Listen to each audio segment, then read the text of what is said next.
As I was saying, I'm the Northern Regional Coordinator with AutismBC, and today we are here with Katie Rinald. She is a BCBA with Blackbird Toileting Services, and we're going to be talking about common toileting challenges. If you have questions, please feel free to put them in the chat, and we will do our best to get to them after the presentation. So Katie, I'm going to hand it off to you, and really looking forward to seeing this presentation. Thanks, Sharon, and thanks for being here, everybody, on a Tuesday evening. I know it's hard to make time, so I'm thrilled to talk to you all. Yeah, like Sharon said, my agency is called Blackbird Toileting Services, and I'll tell you just a little bit about me and what we do and that sort of thing before I start. So I'm a BCBA, as Sharon said. I specialize in toilet training. So I work just on toileting challenges with families in BC and all over the world, actually. And one of the things I guess I wanted to let you know about is if you're not in Vancouver or Nanaimo, which is where our offices are, we will absolutely travel to families all over BC and help them with toileting issues. So a lot of people don't know that we do that, and we're really happy to be able to provide that service because, as you all know, I mean, the sort of difference in the availability of services across BC is a challenge if you're a family who has an autistic child. So yeah, we also provide distance support, Zoom or Skype or whatever, to families or schools or organizations all over the world because toileting is a huge challenge for a lot of people and it's sort of a rare specialty. So I find myself helping lots of people everywhere. Our approach to toileting is varied. So current research on toileting is a big part of it. It's important that we use evidence-based practices, but it's also really important to us that we're being compassionate, kind, respectful of families and kids and teens and young adults that we work with, and making sure that the input of the learner's sort of learning style and the family's preferences are a big part of what we do too. Specifically, I mean, it's not going to work. Toileting does not work if the person learning is not comfortable. So that's a big part of what we do is we want to make the learner feel really comfortable with the process. And we want it to be fun. Above all, we really want the toileting process to be engaging and interesting and fun for the person who's doing it. And I think that some of our team members are really skilled at that. They all are actually. So that's, yeah, why we've kind of found ourselves working together is because we all believe it should be fun. It's also really important to, in any aspect of working with autistic people, listening to autistic voices is a key component. So we, engage with autistic adults and teens who can tell us a little bit about what toilet training was like for them, aspects of it that they found comfortable or not.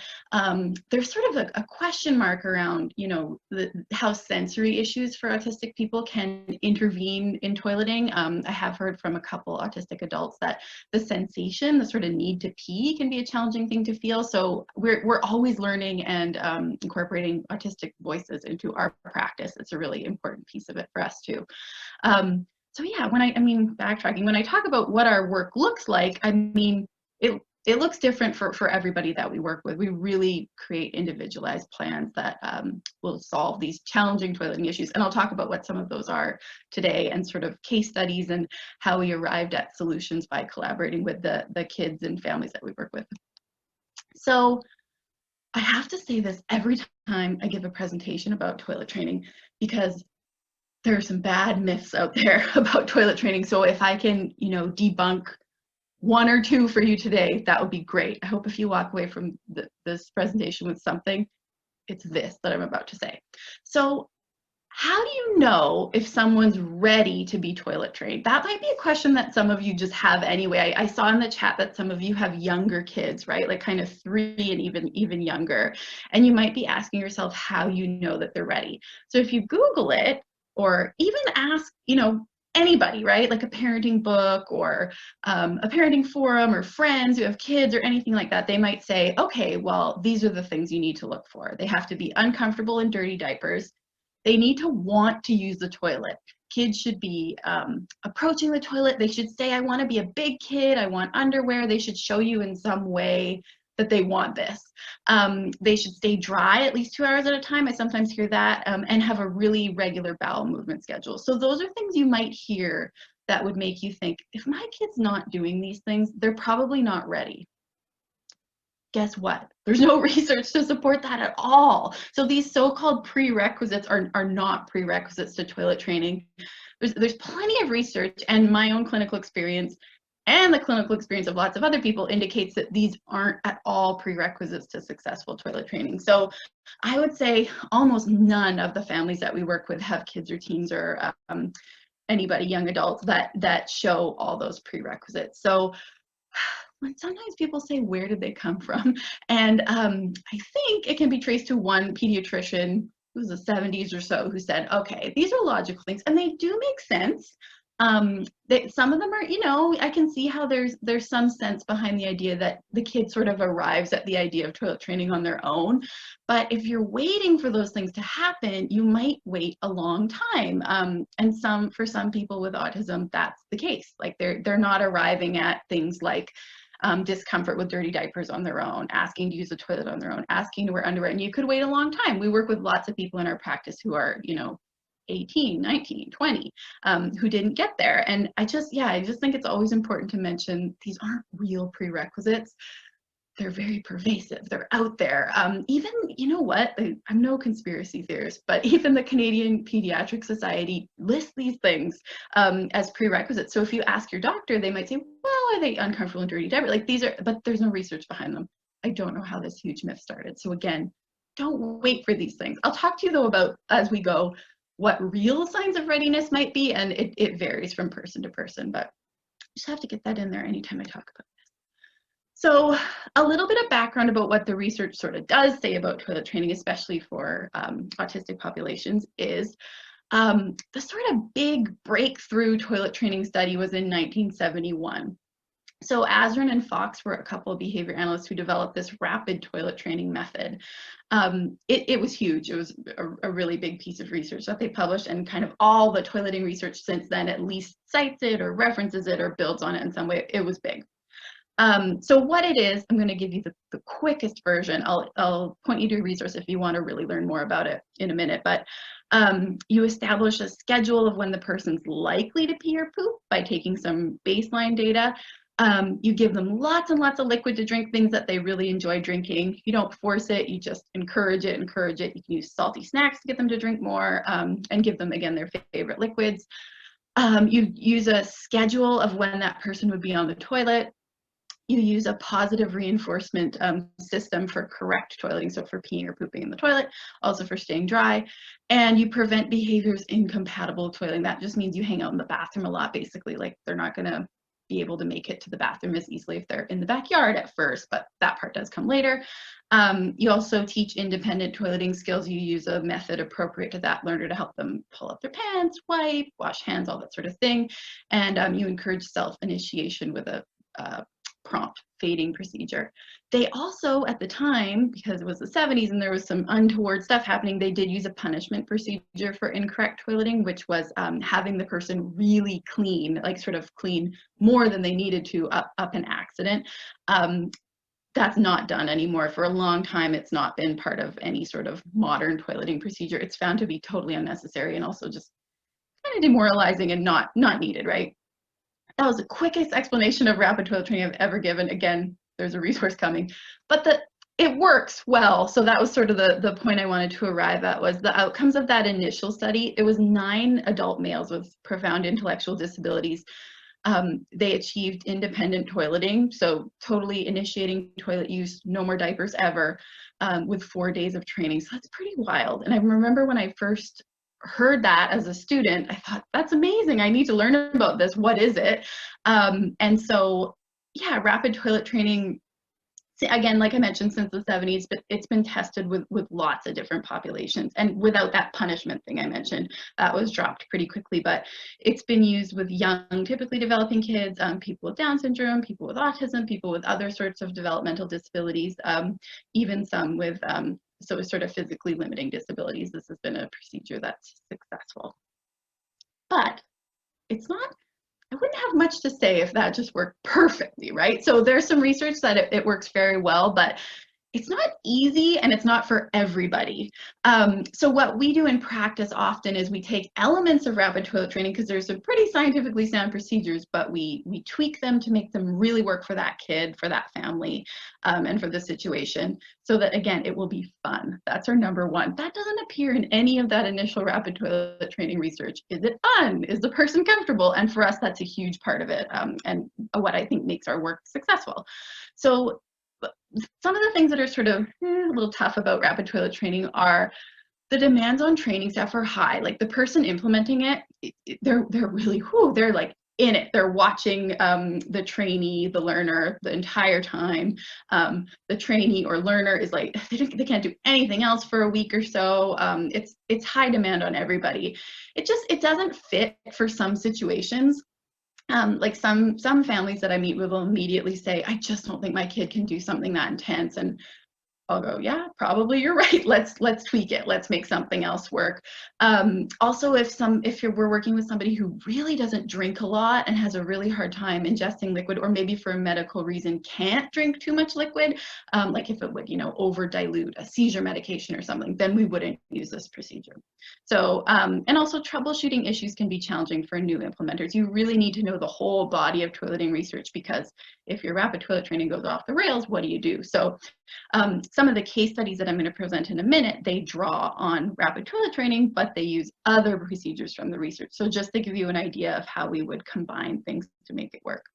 So if you do want to learn lots more about rapid toilet training, and by that I mean sort of the modern version that it's evolved to that we use in practice, there's a video series on the ACT Autism Community Training site where I talk with Dr. Pat Miranda a lot about this, like kind of exactly how it's done. And that version of it is old. It's from, I think, 2014. We actually just a couple months ago recorded a really good new version that should be available soon too.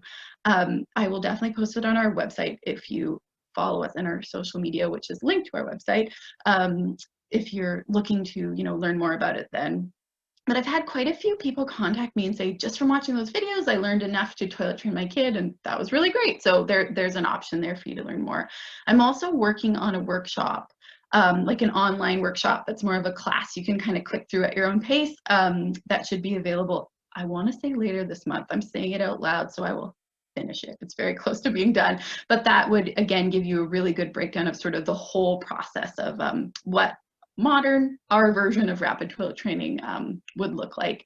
It would be very much the same material as those videos, but a lot of people tell me they prefer that sort of method where you're more reading passages, watching a little video, there's a printable, there's a quiz, like some people like that format. So up to you. But that should be on our website by the end of June. I'm saying it now, so it will happen. So now I'm going to talk a little bit about some case studies, some examples of situations from our practice where we've used the toileting research to sort of solve some these. I tried to choose some really common challenges that come up, and I'm hoping that for some of you these things will sort of ring true in your situation and might help you.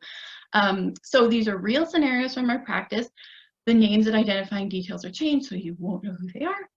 And they're examples of strategies we used for certain clients in certain situations after really careful assessment of variables. So I don't necessarily want you to think I will do exactly what Katie just said about this situation, because there's a little more to it than I can say in a quick conversation. But again, I hope it's food for thought and gives you some ideas about what could work. Okay, so first I'll talk about Danny, who was 5. Again, fake name. Danny had been doing an intensive toileting program for about 2 weeks, and he had had lots of success on the toilet. It looks like, he's kind of getting it at times, but he's still having pee accidents quite a bit. And in this situation, his parents were saying, oh, should we put him back in diapers? Maybe he's just not ready. And like, wait, why isn't he totally getting it? He's just still having accidents after a couple of weeks. What can we do? So the first question I would ask Danny's parents is, what sort of enticing, exciting reward items are you using? And they told me, well, we're using wind-up toys. He really loves them during speech therapy, so we figured we would use those. So after he pees in the toilet, we give him a wind-up toy. And I went, because in a lot of situations, you need really enticing something, stuff, an activity, a video, something that's just really, really, really cool to that kid. Because Danny, in this example, he just wasn't quite at that point of mastery where smaller reward items could work to help him learn the toileting behavior. He needed something big. It was still hard for him. It still took a ton of focus for him to really get the toileting, and he wasn't quite there where a smaller reward item that worked in therapy, but not quite for something as new and hard as toileting would work. So in this situation, I did an interview process with this family to try to figure out some better potential reward items or reinforcers. Oh, this is my favorite example. So we ended up using, I don't know if anyone's heard of Cameo. So Cameo is this, I don't know, it's not social media, it's a website where you can go on there. You should look at it after this. It's really interesting if you haven't heard of it. You can find a lot of celebrities, like surprising ones, and you can find this celebrity and get them to record a personalized message for you. So this little guy really loved Elmo, and we found this really good Elmo knockoff, Elmo red monster impressionist, as you can see on your screen. And we got him to record a couple videos for Danny that were like, "Hey Danny, it's Elmo." I won't do Elmo's voice, but "You're doing a good job. You peed in the toilet. That's so cool." And Danny got to watch those videos after he would pee, and Danny loved it. So we arrived at that because it was something Danny thinks is super cool, and he'd already had every Elmo toy on the market. Like, you know that when your kid's really into something and you've already consumed everything you could. This Elmo impression is really good. So it was like Elmo made Danny these special videos. He got to watch them after he peed, and it was like, that's what he needed to push him over the edge and make him, you know, kind of really master it and be really excited about it too, about the process of toileting. So yeah, that's what we did. We kind of rebooted his toilet training with this personalized Elmo video as a reinforcer. I think it was like $20 a video. It wasn't the cheapest, but it was worth it. So I think, and we got like 3 or something, and we would rotate them, and the accidents reduced immediately and the initiations increased. So in Danny's case, in this one example, the motivation was a key factor. So once he was really motivated again, he nailed it. And we were able to later sort of fade out the access to that, but it got him kind of over the hump of really mastery of toilet use. So yeah, my point in bringing this up is basically a lot of learners need really sort of serious incentive for toilet training. It's a hard new behavior.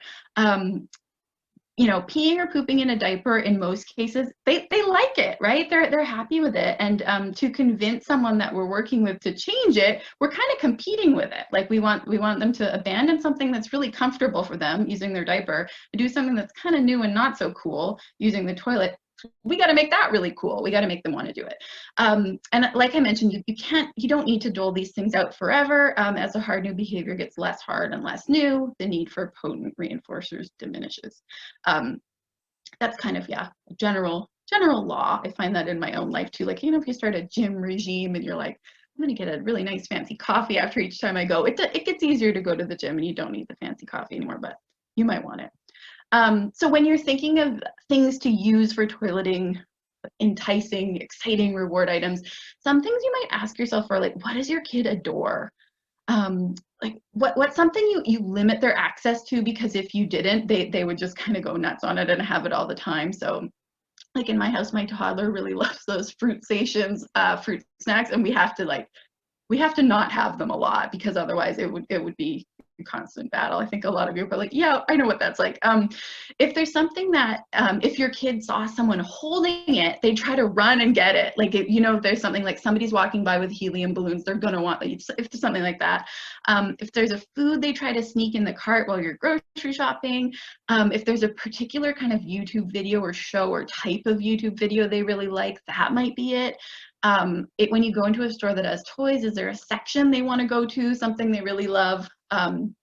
Yeah, if those are some of the ways to sort of tease out, okay, what's going to really, really be exciting for them? Because you might need something more than what works in a lower stakes situation.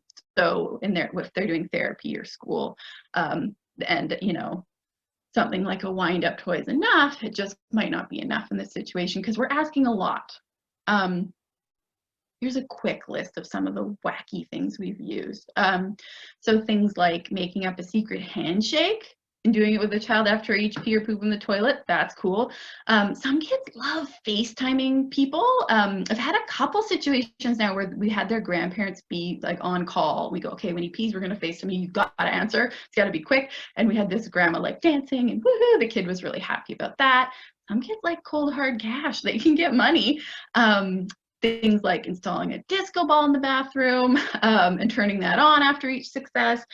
You know, those wacky waving inflatable tube man that wave their arms outside car dealerships? I hope you know what I'm talking about. We had a kid who loved those, and we found we could buy one on eBay. So we would just turn it on just outside the window outside the bathroom after each success. So it just, I think it's really key to think outside the box and think of anything they might like that they're just going to think is super cool. I won't read them all to you, but you can see them on your slides afterwards. But yeah, like a mini crane machine is another one of my favorites. If you have a kid who loves those arcade crane machines where you can get like a stuffed animal or whatever, you can buy those on eBay too. And if you're in BC and you're using autism funding, I've got a lot of these things justified before, so ask me for tips if you'd like your funding to pay for them. There are limits, but we can make a pretty good case if it's for something so important as toilet training, right? So this is, yeah, a huge part of what can make it successful is we're asking a lot, so we got to make it really fun and really cool and different. Like the kid who had the wacky waving inflatable tube man, he was like shocked that he had that in his home and just thought it was so cool, and we got kind of buy-in from him. He was like, I want to do this. This is pretty awesome. If I can't believe I have one of these things, right? He thought it was pretty cool. So I hope that gives you some ideas. Out of the box and cool and different is really key. Oh, and I wanted to say, just in terms of like how to present things, just a lot of the time, like sometimes it makes sense to really spell out what's going to happen and what they'll access when they pee or poop, but often I like to make it sort of a surprise. So in the toilet training procedure that we often use, the child's kind of like hanging out on the toilet quite a bit with us, having fun, you know, maybe playing with an iPad, reading books or whatever. And they're sitting there on the toilet and they've had a lot to drink and they just happen to pee. What I kind of want to happen is when they first just happen to pee, it's like something so cool is presented them. It's like fireworks going off, right? It's really exciting. So I often try to not show it and make it like I want them to have that sort of dopamine rush of like, I peed. And then, oh my gosh, is that a wacky waving inflatable tube man? Whoa, like that's a pretty powerful moment in instruction. If they're associating, I just peed and I saw that. Whereas if they saw it earlier, saw the wacky waving inflatable tube man, and were told, when you pee, you're going to get this, I think sort of the magic wears off because they've seen it and they're like, oh yeah, cool, okay, well I want it now, like how do I, like then you can have that moment too where they're like, why don't I just get it? And you're like, well you have to pee. And if there's a bit of a communication barrier, it could be frustrating. So I try to make it magic the first couple times so the thing just appears. Hope I explained that relatively clearly, but it can be a really helpful part to make it fun, is that the item appears magically after they pee. Okay, I'm going to move on to another case study. So this is, again, fake name, Priya. She was 10 and had a global developmental delay and ASD. She was a really good candidate for our version of rapid toilet training. So she loves to drink lots of liquid. She had something she really liked already. Like I was just saying in that last example that it can be challenging to identify awesome stuff. Priya loved her iPad, so it was like, great, box checked. She's loving this. But the problem with her was, in her situation, not with her, was that the iPad was like a really potent thing in her life. It was the only consistent motivating item we had. She uses it all the time. So she was having her iPad kind of all day. From the moment she woke up, I'd be like, where's the iPad? I got it. Okay, I got my YouTube running in the background while I kind of get on with my day. It was a sort of comfort thing for her. She really kind of needed it. And she had a lot of sort of, I guess I'd say, problem behavior when she didn't have access to it. She would be looking for it and agitated and wanting it. So I'm just there for toileting. If her school and her family and the rest of her therapy team want to address the use of that and help Priya expand her repertoire, I don't even know. And when I'm kind of engaged just for toileting, I'm really trying to help the family solve the problem they asked me to solve. So We did want to give her the iPad just for sitting on the toilet. Otherwise, she wouldn't sit long enough to learn. But what could we give her that's better than the iPad when she actually pees or poops? She needs that moment of like, oh, this is cool. I got something pretty awesome. Otherwise, she's just not going to learn. It just doesn't work. You kind of need something pretty cool for sitting on the toilet, but something really cool when you actually pee or poop. So it was a challenge with Priya because iPad was kind of it for her. So what we did in this situation was we got 2 iPads and we used different cases, so they looked quite different. And we kind of migrated the apps between them so that we ended up with one iPad that was like so kind of fun. It had some of the apps she really liked, but not some of the apps she liked okay, but didn't love. Like it had, you know, kids YouTube, which everyone knows is not as good as the real YouTube, where you can really scroll through and find what you want, and it's like better than kids. So it had kids YouTube, it had some okay apps, and then the other iPad we arranged to have the best stuff on it. So real YouTube, her very favorite apps and things that she would really, just really like, what she really wanted on the iPad. So we just arranged it with Priya so that she got the so-so one for when she was sitting on the toilet and just going about her day, but the really cool one would only come out after she actually peed or pooped in the toilet, and she would get her most favorite stuff on it that way. So after she would actually pee or poop in the toilet, she would get the very cool iPad for about 5 minutes. And that 5 minutes is not a hard and fast rule. We found for Priya, that was the right amount of time for her to feel like satisfied and think this was pretty awesome, but not be upset when we told her, okay, time's up, we're gonna take this away. She was like, oh, I'm okay. She could handle that and seemed really comfortable with it. For some kids, it might just be 2 minutes. For some, it might be 15. There's no right number. We judge based on their reaction, and we're looking for comfort and engagement from that person. And we had her use the very cool iPad, so the one she got after peeing or pooping, just in the bathroom. So we had a comfy pillow, kind of couch cushions on the floor, and we go, you peed, that's so awesome, here, come sit down and have the cool iPad.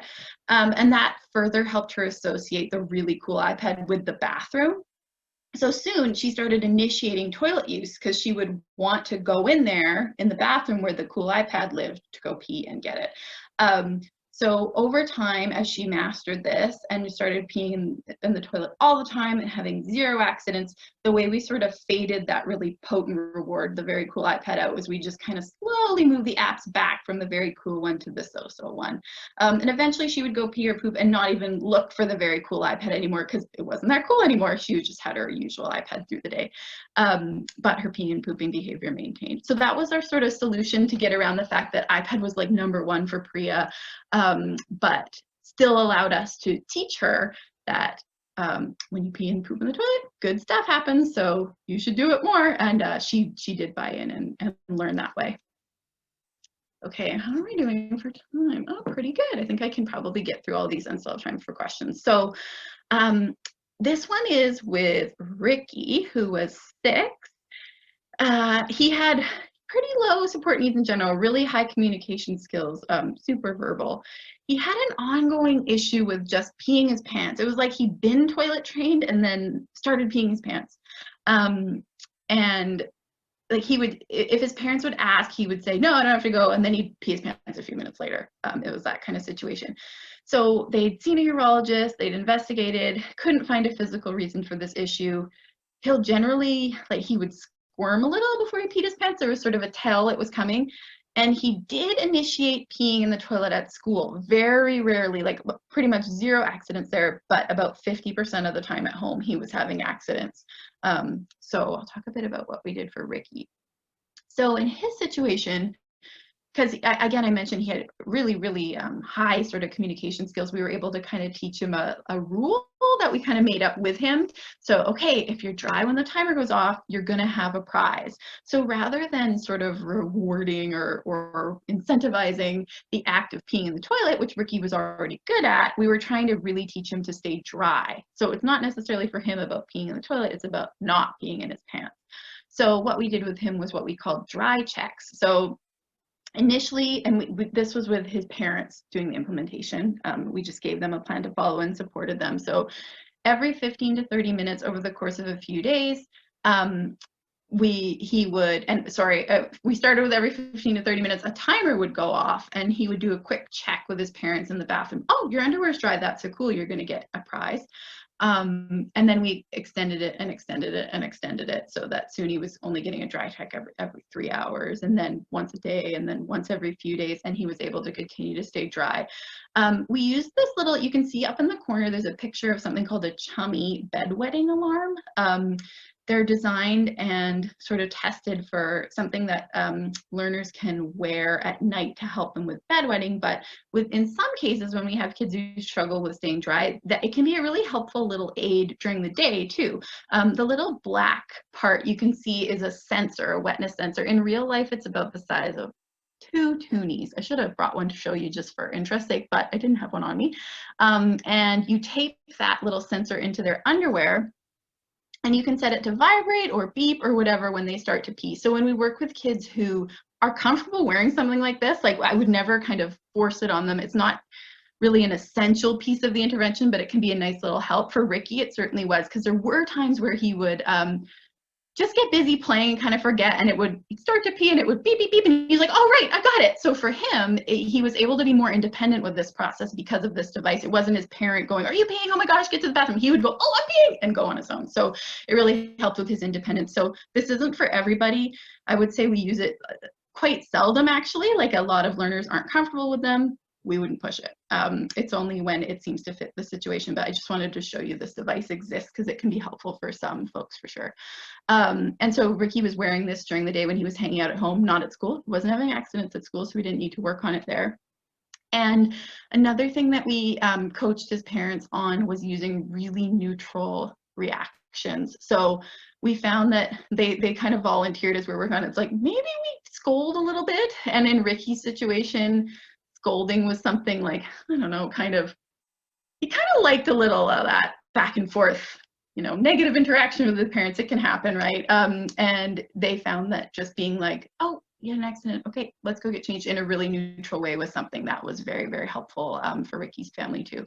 So yeah, with the combination of the dry checks and earning prizes for them, and we slowly again expanded the intervals, so he's then getting dry checks really seldom, so he would stay dry a whole day or more, and using the wetness alarm, so he would go, oh, I'm peeing, and get to the toilet quickly.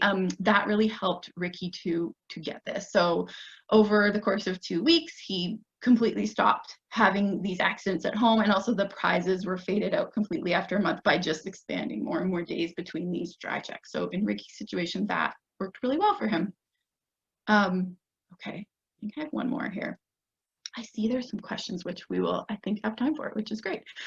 So another one was, oh, this is, I think, my favorite one to tell you about. So Jason was 7 and had, again, like pretty low support needs, some high receptive language skills, really strong understanding of things. Wears underwear all the time, but he's never pooped in the toilet. He pooped in underwear only. This often happens sometime after school or generally in the late afternoon. His parents have tried things like buying really cool toys and showing them to him and saying, you know, you can have these when you poop in the toilet. They tried having him sit on the toilet when they think he might need to poop, but he tends to just have an accident right after he gets up and puts his underwear back on. And he's had some bouts of constipation in the past. So this is a really common problem that I work with families on, where, yeah, the child for some reason is really comfortable peeing in the toilet, but pooping is just its own challenge entirely. So the first step when you have any sort of pooping or constipation issue is just talk to your doctor about it, because this often takes sort of a multidisciplinary approach. So you need to do something to make pooping on the toilet more comfortable. So often the doctor will recommend, like, okay, we really got to increase his fiber intake or his water. You need to really make sure to even do a laxative for a little while, something like that. And so the doctor would encourage that, and his parents recorded times of poops for 2 weeks so we could get a sort of baseline of when he was likely to need to go, and we did find it was like that after school to evening period was sort of it. So he was never pooping his pants at school, it was always after school he would get home. But they got a new and really comfy seat to go over the toilet, and a footstool to help elevate his legs as much as possible. That can be a really important component, is the toilet has to be very comfortable. And sometimes getting a new seat that's different, it can be sort of a signal to the kid, like, okay, we're trying something different here. This is a new initiative. On our social media, our Instagram page is pretty busy. We post a lot there.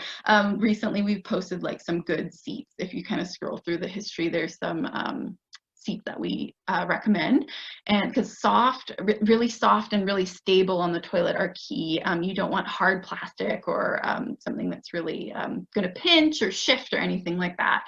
And yeah, they got new toys, but one initiative that I find really helps with this issue is they wrapped them with wrapping paper, so they were totally concealed. So they showed these to him and said, when you poop on the toilet, you can choose one of these things to open. So he didn't know what they were, but he could tell, okay, this is cool. They look good. They're wrapped gifts, right? So again, there's that little air of mystery I find can be really helpful with some kids, not all. So he didn't know what these things were, but he knew they were pretty cool. So on a Monday, from the time he was home from school, he wore no underwear, just really loose pajama pants. That reduced the likelihood of accidents with Jason, because the feeling of underwear, because he always had poop accidents in his underwear, I thought, you know, he was really associating that feeling of underwear on his body with pooping. So removing the underwear but giving him pajama pants to cover up with was a way to prevent, hopefully, accidents. So at 4 p.m., that was the beginning of the window of time in which poop was likely to happen. He would sit on the toilet with books and a portable DVD player. And the pattern we worked out with his family that was feasible for them and for Jason was to sit for 30 minutes, and then a 5-minute stretch break without the underwear on again, just kind of stretch your body, make sure you're comfortable, then sit again until poop happened. So, or until bedtime and the day's over and whatever, try again tomorrow, right? We're not staying up all night doing this. So on the first day, he did it. He pooped in the toilet, and he got a Lego set. That was what was in one of the wrap gifts. So he was pretty excited, and it was smooth sailing from there. That's like that's ideal. It has happened in practice like quite a few times where it's just this combination of like a comfy seat, maybe the doctor's recommended something to help the child need to poop a little bit more easily, like a laxative or fiber intake increase or something like that. And that wrapped gift thing really helps, and having the books and the DVD player or the iPad or whatever on the toilet really helps. It's this sort of combination of things that for Jason, he was like, all right, I'm doing this. I got to see what's in that wrapped gift, and I'm really comfortable, and I can see that you know, my parents are into this, and we're doing this until it works. Like, he really kind of bought into that procedure. So that was an ideal. So that plan worked for Jason, but it probably wouldn't for another kid with similar challenges. So poop issues vary a lot. You have to be a bit of a detective to make it work. Like, okay, in what situation does my kid poop? It's in underwear, or it's just in a diaper. He asks for a diaper when he poops. Okay, what am I going to do with that? And you think about the conditions under which your child poops now, and how you can just slowly alter those conditions for them to help them be successful. There is no point in, you know, pushing, come on, just do it. You've got to figure this out. Like, it does not work. So being really calm and cool about it as a parent is a really key part too. And, you know, for some learners that we work with, learning to poop just in a seated position at all is the first step. So they might like to poop standing or squatting. And sometimes it takes time just to get comfortable even sitting on the toilet. And sometimes, yeah, this is interesting. Like, especially when we work with teens who are still having this issue, sometimes a non-parent being the person to start a new plan like this can help too. Just as a parent, you sometimes have a dynamic with your own kid where you've like tried a bunch of stuff and they're really resistant to you. It's again, sometimes the opposite though. Some kids that we work with are way more comfortable doing this stuff with their parents, and they really don't want to do it with a new person, but it varies. You kind of have to just assess what's going to make them the most comfortable and make it happen. There's a little picture there of a pair of scissors and a pull-up, because when I said, you know, think about the conditions under which your child poops now and how you can slowly alter those conditions. Sometimes parents will say, well, he likes pooping in a pull-up. What if we like had him do that on the toilet and then we just like cut a hole in it so he's pooping through the hole? And I think it's cool that people arrive at that themselves, because it is a research-based procedure that's been shown to work and we have used in practice too. So if you work with somebody who really likes pooping in a pull-up, sometimes it works to just cut a small hole in it and gradually make that hole bigger, because that feeling of the diaper on their body is a really key part of what helps them sort of comfortably release poop. For the purposes of this being a short presentation, I'm talking fast about these things. I just want to say, because this sort of poop thing is such a common issue that we get a lot of contact from a lot of families about, and there's not good information available about what to do. I find, like, often you can get the information from, like, if you go to your doctor with this issue, they might say, yeah, I think you need to try a laxative. And that's like one piece of it, making the poop come out more comfortably and more softly, but it's not the whole thing that's going to solve the problem. They need, a sort of behavioral approach to where you're teaching the kid how to poop. You're not just making their poop softer and easier to pass, if that makes sense. You also have to make them want to do it, right? You have to engage them in the process, make it fun, offer some cool stuff. So we have a course actually that you can get through our website that we made for this exact situation, because it comes up so much. So yeah, you can purchase and do that. That course is available now, called Poop Training 101, and it lays out sort of an approach to doing this from A to Z, like figuring out, doing that detective part, like, okay, when is my kid pooping and why, and what should I do from here? What should I ask the doctor? Like it lays it all out. So that's a good option, I think, that we made, just because, again, this type of issue comes up constantly and is really, really challenging for lots of kids and teens and young adults and families. Oh, I did it. That was exactly the right timing. Okay, we have lots of time for questions, so that's great. And I hope you mostly digested that information. I kind of flew through it. So Sharon, did you want to read me them, or should I? Yeah, we could start with the questions that we received from the parents that had emailed us, if you want. Sure, that sounds great. And then we do have some more in the chat that I would love to get to as well. So the first question we had was, my 4-year-old can now independently void in the toilet. However, these days he could go for many hours without peeing. It's been difficult to get him to drink more, although we keep encouraging him. My concern has been the ability to defecate. I've tried visual reinforcements and other recommended methods by an OT and a BCBA, but he continues to refuse to poop on the toilet. He's able to hold it, and he waits the whole day until I change him from his underwear to training pants diaper right before bedtime, before he feels comfortable to poop. Yeah, this is like, you are the person we made that course for, Question Asker. I don't want to, plug our course the whole time, but it's like this situation where the diaper is where this kid wants to poop. I think that the procedure outlined in that course would probably really help you. He might be somebody where the slowly sort of cutting away a diaper so that he gradually gets used to the feeling of not having it on when he poops. It might be something that works for him. When I say slowly, I mean each time he poops on the toilet with the diaper on, the diaper would be cut like 1 centimeter more away. And also something I must mention about that, if you're ever cutting a diaper, make sure you tape up the cut parts with some like soft tape, like hockey tape, or even masking tape is okay, just because the inside little guts of the diaper will spill out and they're really gross and gritty, and we want the whole process to be nice and pleasant and fun, so getting that gross gritty stuff on your skin doesn't help. So I think that it's hard too when you've tried a bunch of stuff. Like, it sounds like this parent has done a lot of troubleshooting and has engaged some professionals already. It's often like it's that combination of factors that needs to all go together to make it work. So if you've tried some reinforcements in the past, some visuals in the past, some other methods at other times, it can be about a package of things together that is what works. So I think, again, the course would probably really help. If you, by the way, if anyone is interested in the course and wants to use autism funding to pay for it, you could do that. Just send me an email, which my email's at the end somewhere. You'll see it.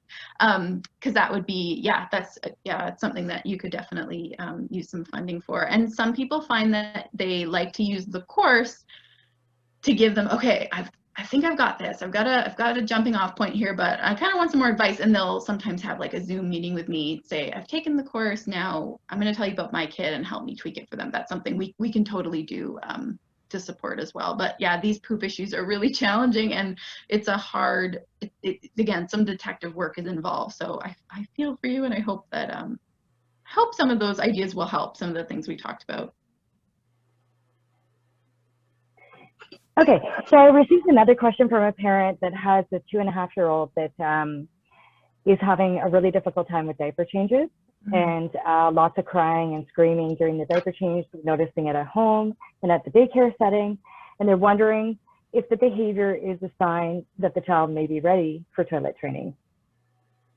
Yeah, that's a really good question. It could be, because the signs of readiness, like I said, like they're not those traditional sort of signs of readiness that you're kind of told you might look for. There's no basis in research, but so they do look different for every kid. So in this kid's situation, yeah, he might be saying, I'm done with diapers. This is so uncomfortable. I don't like it. So I would say there's no reason to not try, like go for it and see how he responds. Because if he's hating diaper changes, it could be something where getting out of diapers might, solve that issue. So I think there's no reason not to go for it. Yeah. Okay, another question was recommendations on bedtime wetting, how to prevent it. Yeah, I think that little, the easiest explanation is that little bedwetting alarm. Chummy is the brand that I showed. Those are sort of what the research says is going to help. You can just have the child wear an alarm at night, and that there is that little wearable one where I said it was like this little patch the size of about 2 toonies you tape to their underwear, but they also have one that's like a big pad that has the wetness sensors on it that would go on the bed. Those are actually a little bit better, I think, for when you're really working on bedtime and not during the day toilet training. So those can help the child wake when they start to pee. Again, they're super sensitive to liquid. The child will probably stand up right away and kind of wakes them up. But I mean, it's not the most fun thing in the world to do. I usually advise people to wait a while because, like, statistically, bedwetting goes down every year as kids develop. Like, their bladder's just catching up to their body. It takes longer for some people. But if it's important to the kid and they're wanting to maybe work on it, or you are, or it's important in your family, then yeah, you could use a bedwetting alarm. But yeah, I think it's like, what is it? It's like, yeah, at about 5 years old, 15% of kids still wet the bed. And then by 8, it's more like 6 or 8% of kids. And then, without help, without using something like a bedwetting alarm, 2% of kids actually still wet the bed by about 15. That was the latest stat that I could find. So it's not an uncommon issue. And if it's a priority for your family and for your kid, I think that the alarm can really help. But I wouldn't push it if they're 5 or 6 or 7 or 8 even. Everyone's gonna wake up. I guess to me, sleep is very valuable, and waking up to help with bedwetting is something that might happen over the course of a couple months. So you're potentially sacrificing some sleep. Up to you if it's a priority or not. I hope that helps, but an alarm is the way to go. Another question was around with a nonverbal child, recommendations on communicating the need for going to the washroom. Yeah, it makes sense to just use whatever communication modality they use for other things. So if it's like a touch chat or an iPad, a sort of based communication system, any kind of AAC, use that. If it's a sign, like a ASL sign, like a lot of people use toilet, which is just a T, and that you could definitely teach that. One thing though is it can be a more complex thing to request. So if you're working on this with somebody who's a beginning sort of requester and they're learning to request with their communication modality, things like you know, their favorite foods or to watch a favorite show, getting them to request to use the bathroom, it could be more challenging because it's like they don't necessarily want to do that as much as they want their favorite food or their favorite show. So it can be something that requires a little more instruction, but I would just suggest use the same sort of instructional pathway you're using for all their communication. And usually if you have an SLP involved, they can really help you figure out what path to go with that.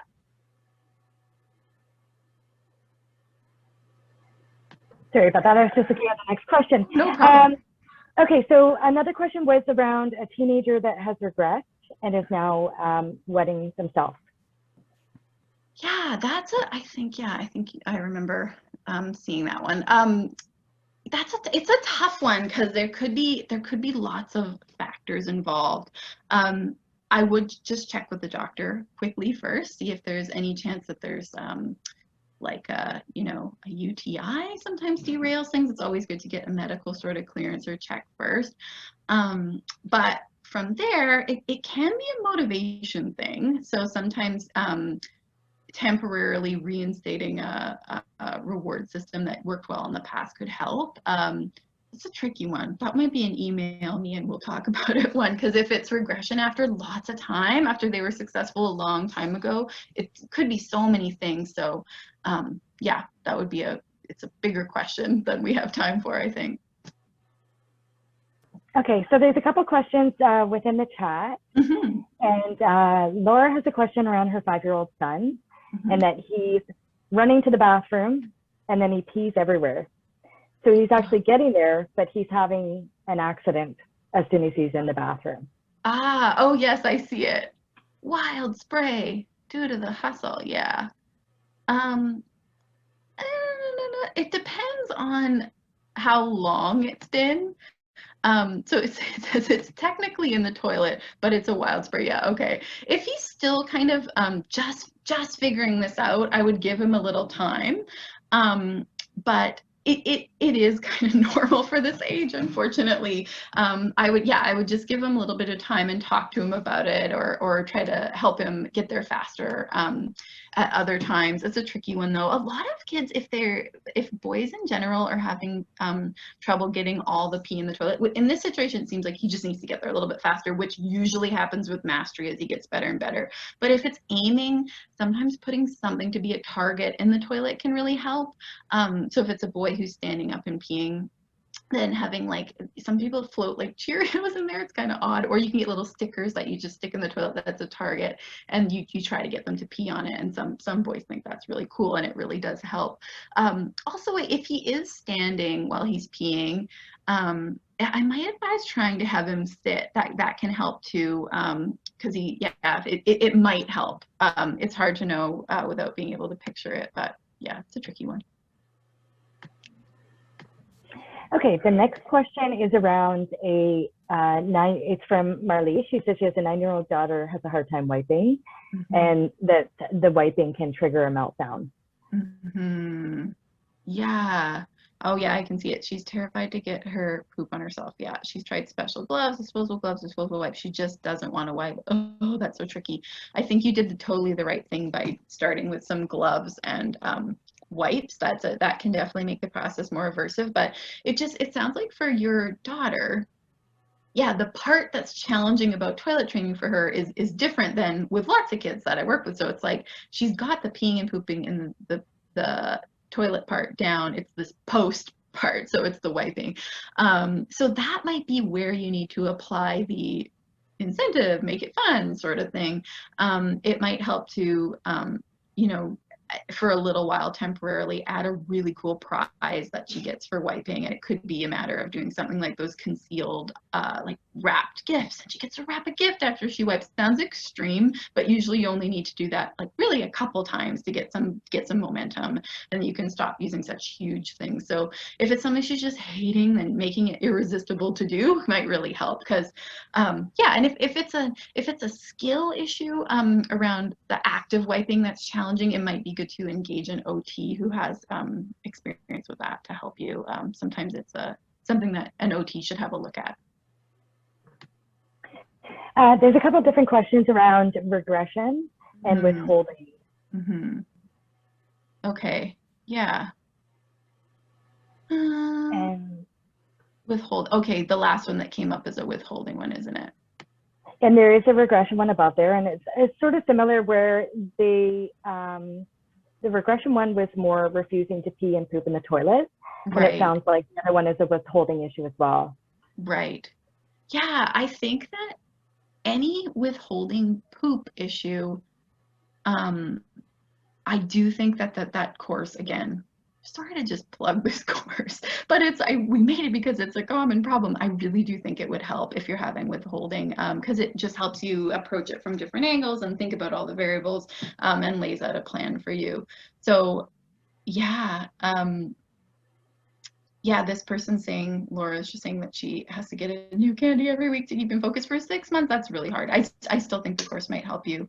And it might help to make it a surprise as opposed to a candy that he knows he's getting. That surprise thing can really, really help too. Yeah, but this withholding thing is so tough, and it's something like when we're helping kids work on peeing on the toilet, we can give them lots of their favorite drinks, and that really helps them get lots of practice because they're able to pee lots and lots. But with pooping, there's not really anything we can do. They can control it so well, and if they want to withhold, they can withhold. So getting that big buy-in with lots of really awesome incentive is sometimes just needed for poop. So it feels like as a parent, you're kind of like, oh my gosh, you're gonna get a Lego set after you poop in the toilet. That's nuts, like $50, but it's very temporary and sometimes very needed. Yeah, and then Laura asked, does the course cover getting off, restore, relax, etc., or is that outside the scope? Yeah, that's a little outside the scope. That the fading of something like restore, relax, you would go to your doctor after you've already had lots of success and go, okay, what do we do here? Because dosage stuff I can't recommend on you. You'd need a medical doctor for that for sure. But yeah, like many people have told me, oh, we took the course and we're off of it. So yeah, great. I hope that helps, Laura. There was one more question around, if you're not seeing success with the toilet training, should you go back to diapers? Yeah, that's a really good question. I usually say try not to. Like if you've had the child has quite a bit of success out of diapers, and then if it's possible and manageable for you and your family and your kid, I would try to keep them in underwear. But there's exceptions to that. If you're if you're still seeing many accidents in a day, you might need a different approach altogether. And going back in diapers for a while as sort of a reset can help, and that's okay. So the general rule is, yeah, once you've decided we're doing underwear, no more diapers, try really, really hard to stick to it and make your kind of tweaks from there, because it can be a little bit confusing to the kid if you're switching back and forth. But it's not a hard and fast rule. We do occasionally work with kids where they're just having lots of accidents. They need to be in diapers throughout the training procedure, and we find a way around that, but it can be really challenging. Usually underwear is the best thing to be in for potty training because they can understand and learn to recognize the feeling of being wet, and you, the adult, also can help and react really quickly. Oh, you're wet, let's go to the toilet. So that sort of nice, gentle correction has to happen for the learning, and you just kind of can't do it in diapers. So it's a tough one, but yeah, underwear is usually the way to go. Another question we had come up was around using the toilet outside of the house, and if there's sensory issues with like loud flushing auto toilet, recommendations on what type of sensory tools that parents can use to help the child go to the bathroom. Yeah. Oh my gosh, yeah, we'd be remiss to not discuss public bathrooms. It can be a huge issue. Yeah, that's when we were talking about this, when Sharon and I were kind of preparing, and one of the AutismBC staffers said, oh, a really good tip is to put a Band-Aid, like have Band-Aids with you, like in your bag or your pocket or whatever, when you go out, and put a Band-Aid over the auto flush sensor so it doesn't just go off again and again and again when your kid's in the bathroom. That's such a good idea. I've never thought of that, but because many families that I work with say, oh, public bathrooms, those auto flush toilets, like as soon as those became, all over the place, it was a big challenge because a lot of kids don't like that noise, right? So anyway, that's a really good tip, straight from the AutismBC staff, very knowledgeable people. But yeah, I think that my general recommendation around using public toilets is to always like sort of think of your home toilet, and then the eventual goal would be okay, my kid can go in like a gas station toilet and go to the bathroom and they're fine. But there are many, many toilets on the spectrum between your nice, lovely home toilet and the gross gas station toilet, right? So I would think the first step after your child's comfortable using the toilet at home is, can you go to a relative's house or a friend's house? That's kind of like your own bathroom, right? And then from there, can they use the bathroom like at school or a community setting, or just those single stall family bathrooms? And then slowly, just think of slowly getting them more comfortable in other situations. And one of the best ways to do that is if you're using a comfy seat. Again, on our Instagram and Facebook page, we have some recommendations of seats that we think are really comfortable and for lots of kids and they really like. If you're using that seat at home, I would suggest just bringing it with you for a while. Again, this is all temporary, it's not forever. And bring your Lysol wipes and give it a good wipe down before and after, of course, but it can really help to give them a sort of a sensory familiarity thing. So it's like, this is my seat from home. Cool, okay. And maybe even some of the reward items you were using at home, go to the new locations, even if they're not needed at home anymore. The new location's a little bit harder and you're asking a little bit more. So you might give them the seat in the new situation and also a little reward item. So that's, yeah, and I once they're comfortable in one situation, make it a little bit trickier, but don't go from home to a gas station. No, like that's way too hard. So think of it as a sort of slow progression from your comfortable home toilet to the gross road trip toilet. Okay, well, it looks like we've answered pretty much all the questions. Thank you so much for joining us tonight, everyone. And thank you to Katie. And I'm available by email, as is Katie. And Katie's got her email up here. My email, I can put in the chat. It's sgratton@autismbc.ca. And you can direct your questions to me or directly to Katie if you're looking for services from her. Great. So thank you, everyone, tonight for joining us. And I hope you all have a lovely evening. Thank you. Bye. Bye.